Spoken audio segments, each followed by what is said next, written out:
welcome back to Naughty Boy Fight Picks. This is my UFC Fight Night 138 UFC Moscow recap.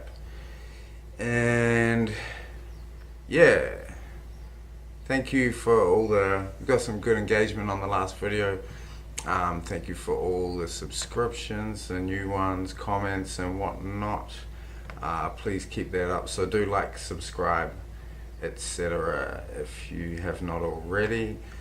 Just bringing up the comments because I will get to them later if I remember to. There we are. I always fucking forget to load something up and quickly remember as I start recording and then do a bad intro. But there we are.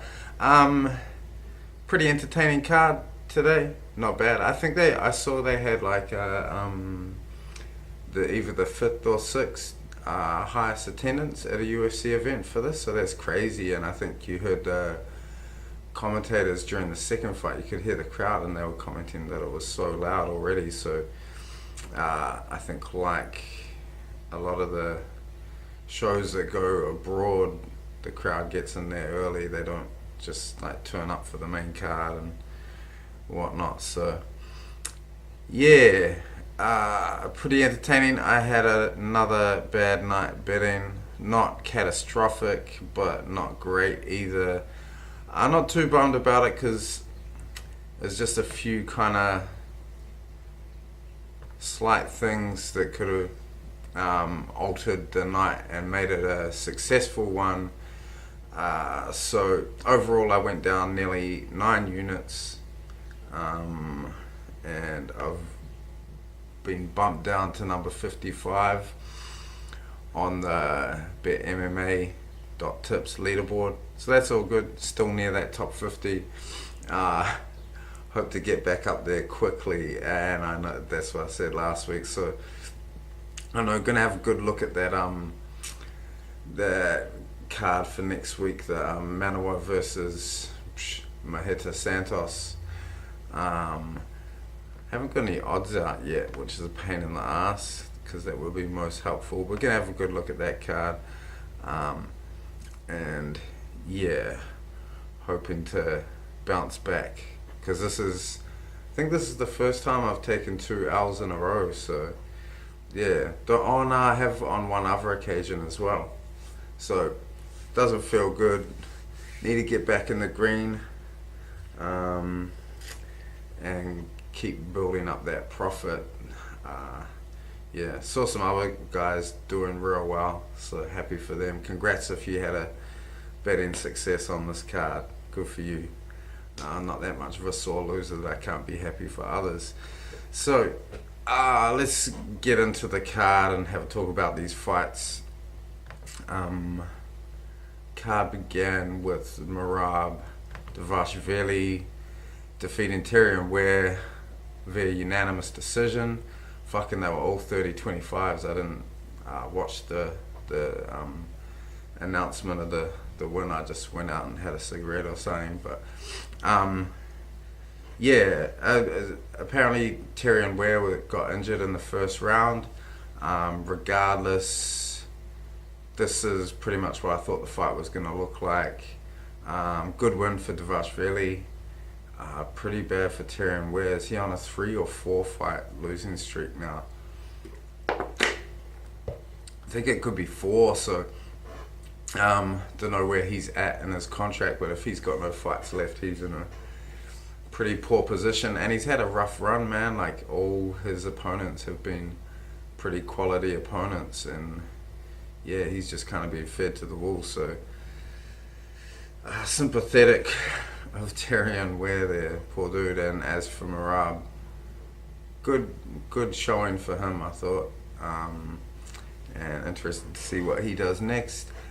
Next fight up, Ramadan Amiv defeating Stefan Sikolic via unanimous decision. And some funny scorecards there again too. There was a lot of funny scorecards, and I think a lot of people thought that would be the case, being that it was in Russia. Pretty uninspiring fight, and I mean, Ramadan was trying to force the fight, and Sikolic just kept circling on the outside, and yeah, largely his fault that it was pretty fucking boring, and yeah, tough for Amiv to look good in that fight, but he got a pretty convincing decision, so good for him. Sekulic just didn't look to have much offense to mount. Like, it was as if he didn't have options at hand, you know. So, yeah, he definitely doesn't look like a UFC quality fighter to me. Next fight up, Jordan Johnson defeating Adam Yandev via submission side choke early in round 2. Yandev, I think, confirming a lot of people's suspicions that he was not at this level, and good out for Jordan Johnson, I guess, in his first fight down at this, moving down from, I think, light heavy to 185. So good look for him, and good post-fight interview as well. He, you know, often people be in a different place and they'll just kind of be like, do that corny shit where they're like, oh, I love your city, blah, blah, blah. But he actually talked about some Russian combat sports history and how that had inspired him and stuff, and it went over real well with the crowd. So maybe he's just trying not to get killed by Yandev's fucking henchman. That dude is obviously connected in Russia.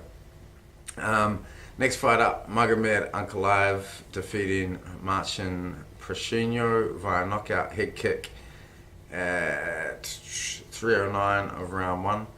This is the first fight, the second fight I watched this morning, and I can't fucking remember it for the life of me. It was real early, so I got up like before 4 a.m.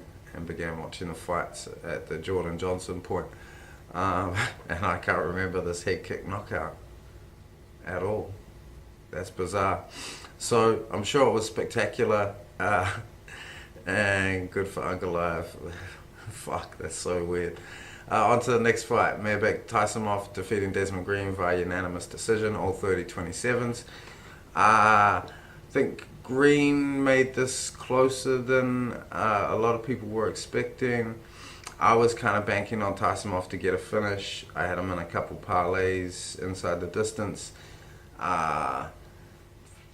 And whilst I'd seen in the tape I did on Green that he is kind of difficult to fight and he's quite good at maintaining range, and obviously Taisumov's most dangerous in close range, I thought he would still manage to get in there a bit, and he didn't really get to throw in combinations, because usually he will, with an opponent that will get in the pocket with him, he will then let go of the combinations, and Desmond Green did a real good job of not letting him get into that range, maintaining the distance throughout most of the fight. That said, Taisumov did land the much better shots, kept landing that body kick. But yeah, interesting. Like, it's Taisumov now on a 6-fight win streak, which is incredible. But this kind of feels like, and maybe it's not, but it feels a bit like a bit of a hitch in his stride, as he was on a 5-fight finishing streak, and now he grossly missed weight by 6 pounds, 5 pounds. And then this win that didn't look great for him against an opponent it's difficult to look good against. I'm interested to hear about what went wrong with the weight cut, because Taisumov does not look like a huge 155 by any stretch of the imagination. I think in the next fight I was observing Kabulov come out, and he looks so much bigger than Taisumov. So yeah, unsure what happened in the weight cut there, but I suspect there'll be something went on and there was a reason why, but you never know. So good for Taisumov, but not his greatest out. I guess a bit disappointing if you were, like myself, expecting kind of exciting performance. Next fight up, Rustam Kabalov defeating Cajun Johnson via split decision. This was very close. Cajun, I think, for the most rounds, outstruck Kabalov. And I think I had scored it to Cajun Johnson just ever so slightly, so 29-28 to Johnson. But I knew it was close, and also you knew that it was in Russia, and likely Kabalov would get the decision, and he did. I was happy because he was part of my parlays, but I imagine Cajun Johnson not so happy, and his days in the UFC are surely numbered. Next fight up, fight of the night for my liking, Peter Yan defeating Jin Soo Son via unanimous decision, 2:30-27s and a 29-28.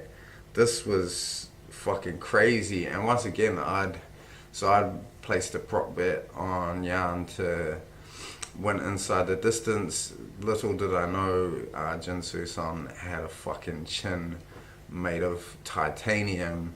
The shots he ate in this fight were crazy. I think it was over 100 head strikes.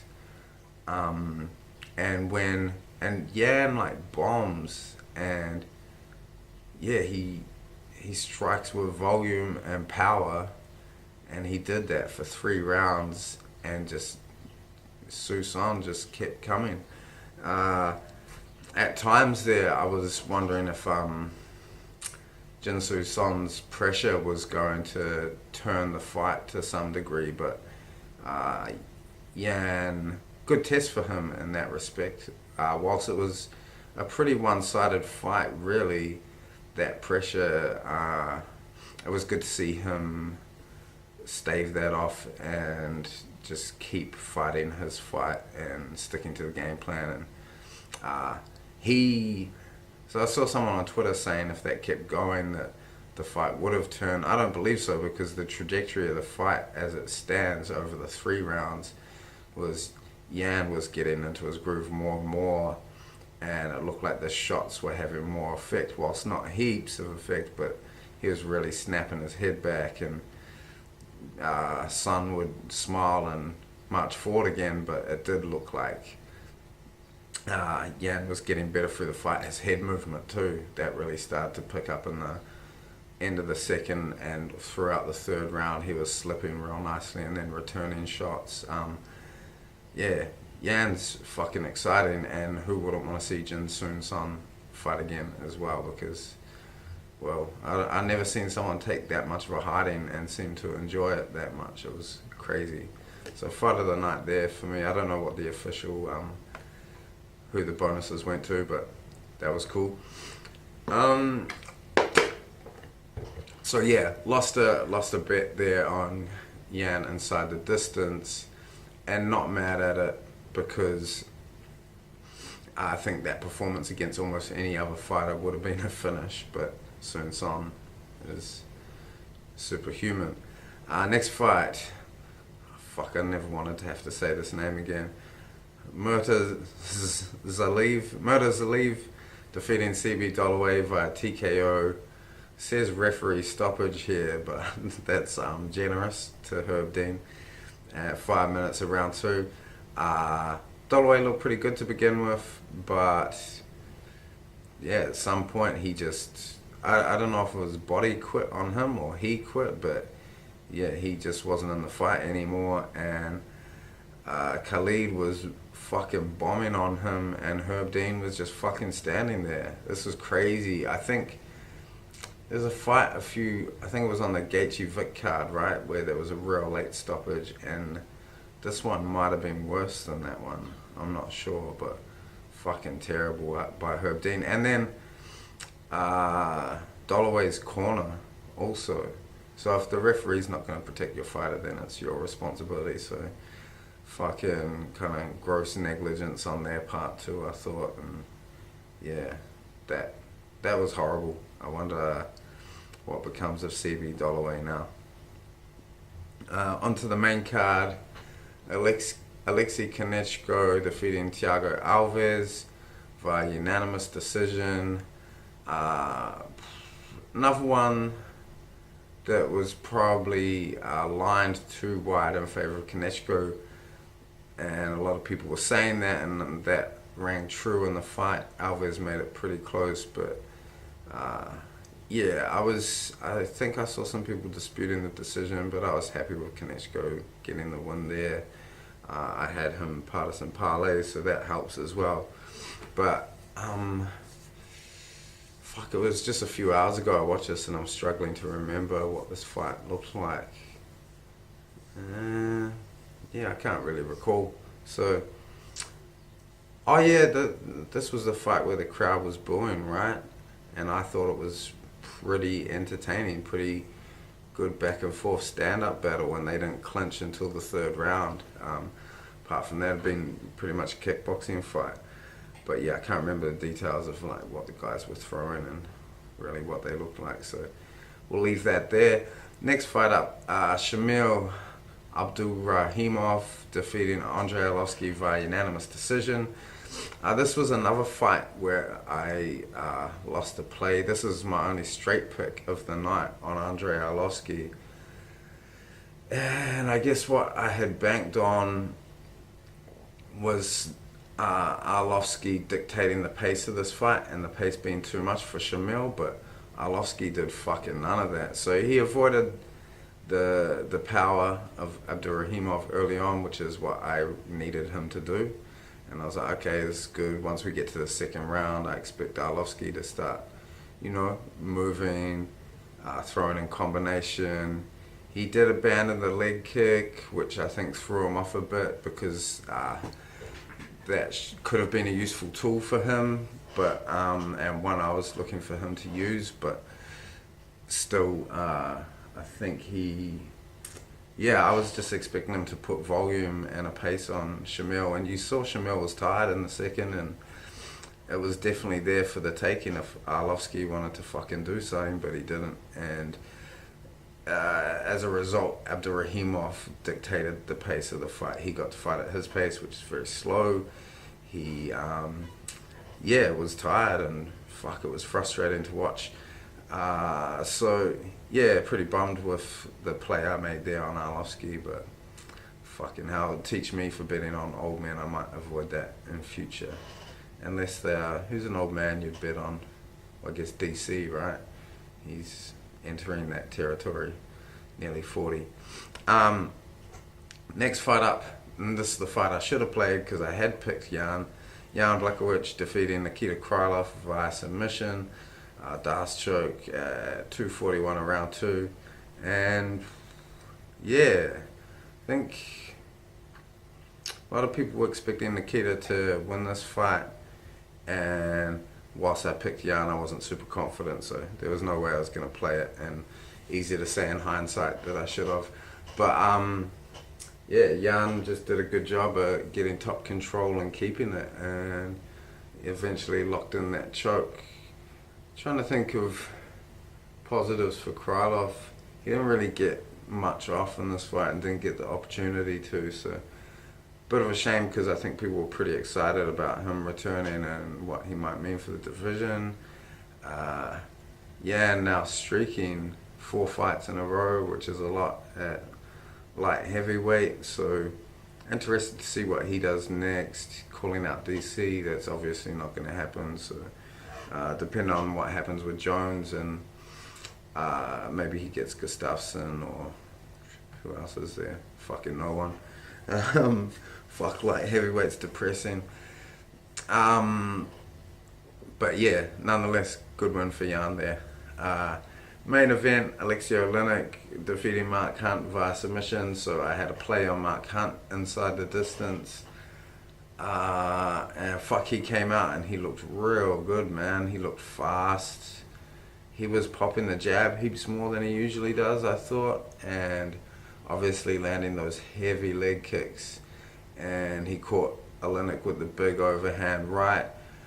I felt like that punch stunned Oleinik a little, and was surprised to not see Mark go in and go after him there, but I guess the game plan probably was to not put himself in spots where Oleinik could grab hold of him, so probably smart, but then in hindsight, after he's lost, you want to say, oh fuck, he should have gone after the finish then.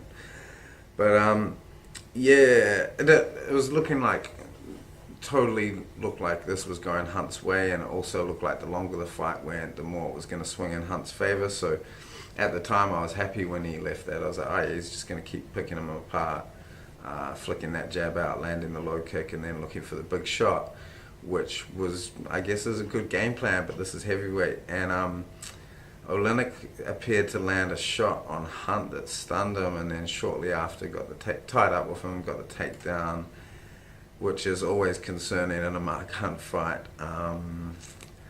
But then he appeared to be defending the rear naked choke well, and I didn't really see what happened, but Oleinik sunk it in, and Mark tapped pretty quickly, and I lost another fucking bet.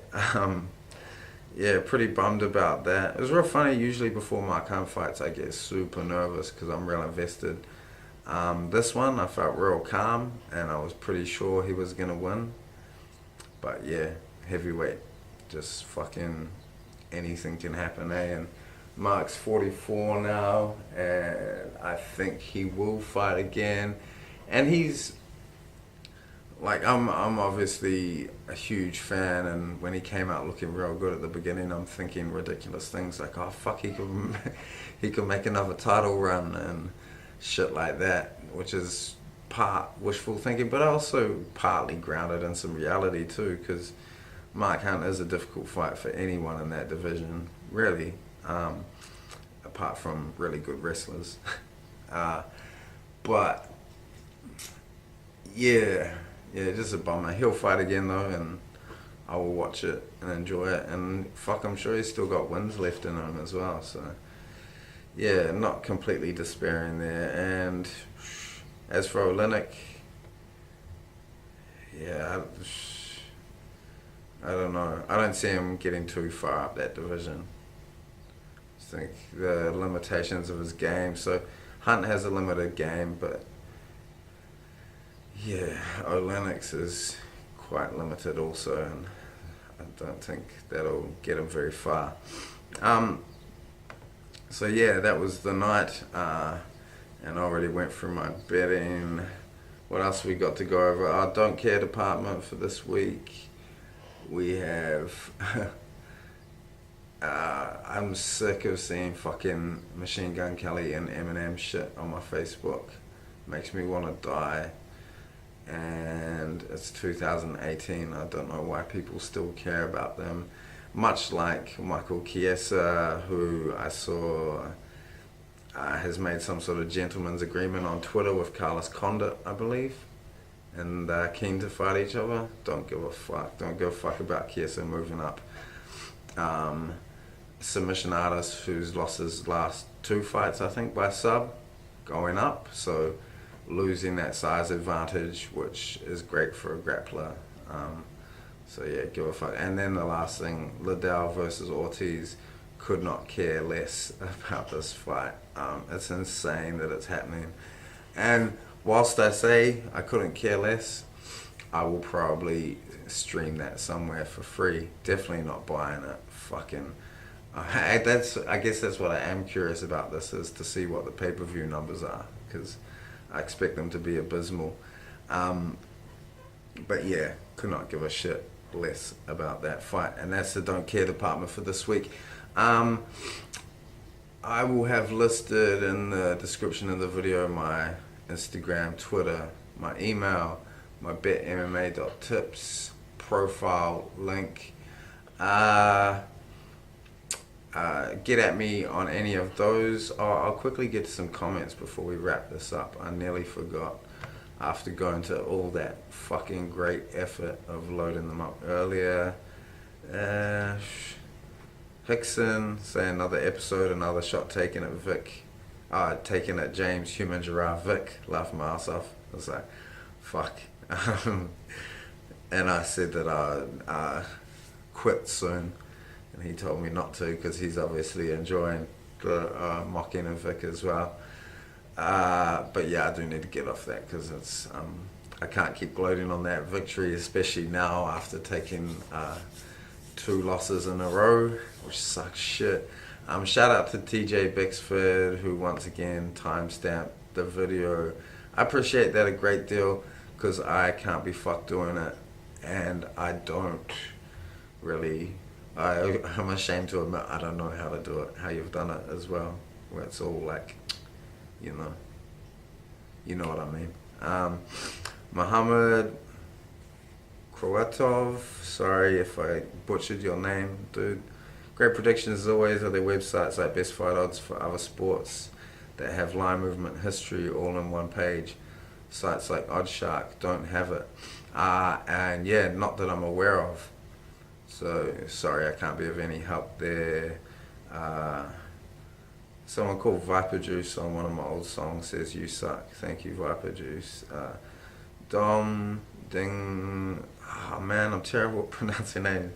Dang says good luck, man. Good luck to you too. I hope you did well. Joe Milligan rolling with 3 parlays. O'Malley, Kabalov, both parlayed with Hunt and Arlovsky and Blachowicz.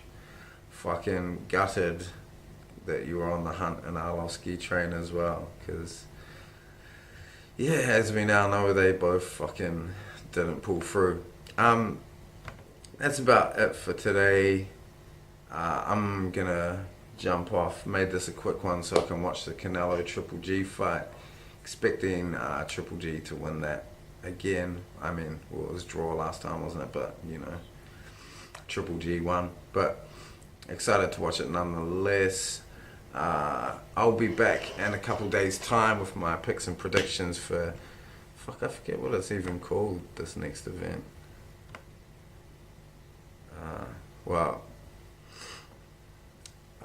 Santos versus Manoa. I'll be back with those picks in a couple days' time. Looking to get back in the green. I fucking need to. I want to get back in that top 50 now that I've just dropped out 55. So that's still good, you know, still hanging around there. But yeah, I don't know, end of the year I'd like to fucking be in the top 20 or something. But we shall see. That's going to require some work and obviously some better research, as had a couple of rugged weeks, but we shall be back. So thank you so much for watching once again. See you in a couple days, and yeah, enjoy the fights.